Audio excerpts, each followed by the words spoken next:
My presentation is about social equity, ensuring social equity in the before and after school program at the Waterloo District School Board by Emma Mulhall. The first thing I wanted to start off with was defining what is social equity. I came up with 3 descriptions that I thought explains it well. The first one is social equity is about ensuring each individual in our community has access to the resources they need to be successful. The second one is recognizing that inequalities do exist, but using strategies to eliminate them. And the third one is social equity implements fairness and justice for all, no matter race, culture, gender, sexual orientation, or religion.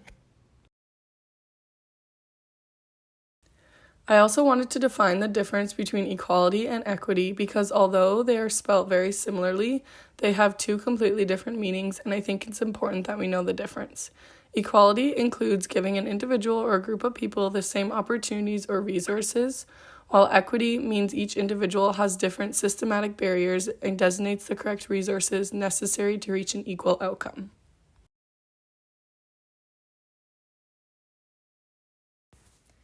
These photos explain the difference between equality and equity. You can see in the first photo, the tree is leaning more so to the person on the left, and they are the ones getting the apples. This shows equality because both people are standing on the ground. In the second photo, it shows equity because the person on the right now has a ladder that is taller than the left person. They both have ladders, but one is created to meet the needs of the person on the right, so they can both pick apples together, which creates an equal outcome. How can we promote inclusion and equity? As individuals, it is important to be aware of the ways to promote inclusion. We can do that by thoughtfully paying attention and listening to others without stereotyping to expand our knowledge. As humans, we have a tendency to judge without even realize we are doing it. Although it can be hard, it is critical to try your best. Celebrate diversity by honoring the similarities and differences of each person. Have meaningful conversations or have a show and tell for the children. This is only a starting point, though. We need to continue to celebrate diversity not only once a month, but all the time. The last one is to take responsibility for recognizing what you might not know and take the opportunity to learn and reflect. No one is an expert, we all make mistakes, but it is important that you learn from what you did not know.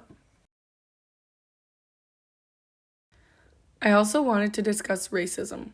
Racism is socially constructed. No specific features, biologically or genetic, that account for differences. Racism is a social construct because society structures what they see and experience into categories.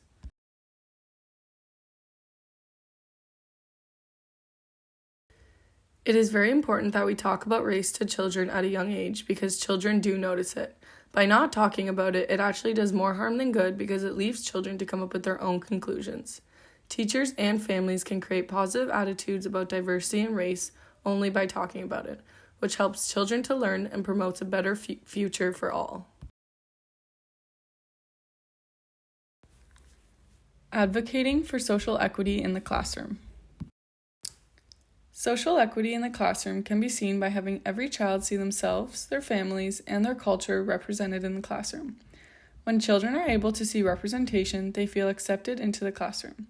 Environments where children are able to learn that they are valued by others, they also learn how to treat one another with fairness and respect, and to embrace differences rather than ignore them. The second one is recognize that there is no such thing as a typical student, and every child has a unique set of needs. Not every child learns at the same pace or the same way. Try your best to accommodate the different learning styles and use inclusive teaching strategies. And finally, the last one, use open-ended materials that encourage children to work together and to support their learning. Encourage children in their interactions to use their full range of abilities. I also created a couple inclusive activities for everyone. The first one is create your own puzzle piece. Each child gets their own piece of the puzzle and they can draw or write anything that represents themselves. The educator can then tape all the puzzle pieces together to create one picture. The second activity is called Flags of the World. As the educator, you can invite all children to bring in a photo of their family's country of origin flag, which allows everyone to learn. These are some of the benefits of inclusion and diversity. The first one is it gives students a voice. Ensuring students' voices are heard is very important as they are the ones who are attending school every day, and their opinions do matter. One suggestion could be to create a feedback system for students to offer improvements for the school community.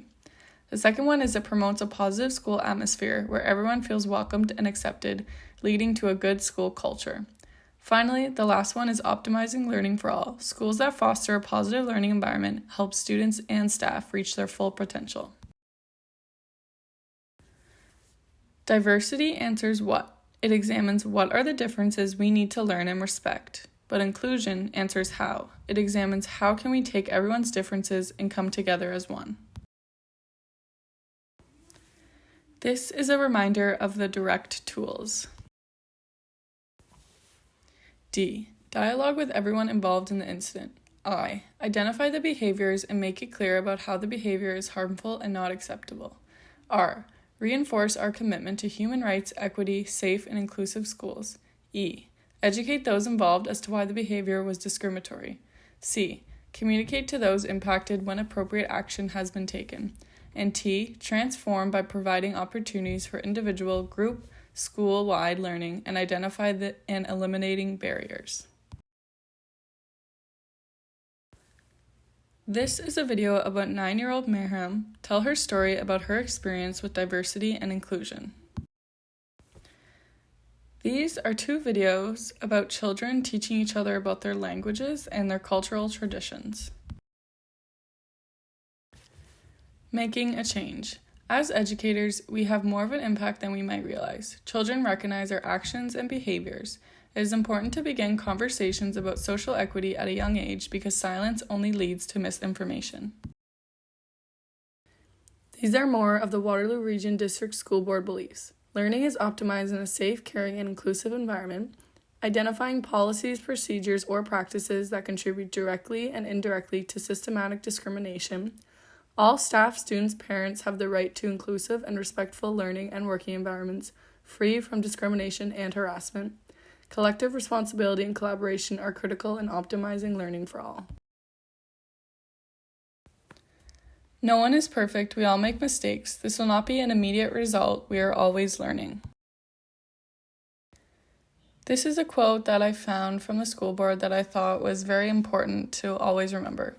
A positive school climate is a crucial component of prevention. If you don't have a strong and healthy school culture, none of the rest will matter. What happens in the school environment is directly linked to school culture.